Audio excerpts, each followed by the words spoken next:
છે, એના પગ તો હસતા મોઢે જમાડે છે, પણ હું એક જ એવી માતા છું કે લોકો મને રડતા મોઢે જમાડે છે.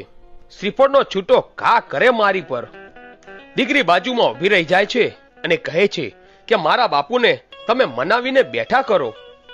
પછી તો માં મેલડી બોલ્યા કે બેટા, જ્યારે એક નાળિયેરનો ઘા કરે ફૂટી જાય, બીજા નાળિયેરનો ઘા કરે ફૂટી જાય, ત્રીજા નાળિયેરનો ઘા કરે ફૂટી જાય, પણ ચોથું નાળિયેર જ્યારે કાંધિયાના હાથમાંથી છૂટે એટલે આ પથ્થરમાંથી એક ખાંડુડી છરી લઈ નાનકડી બાળકીનું રૂપ લઈને હું બહાર આવીશ.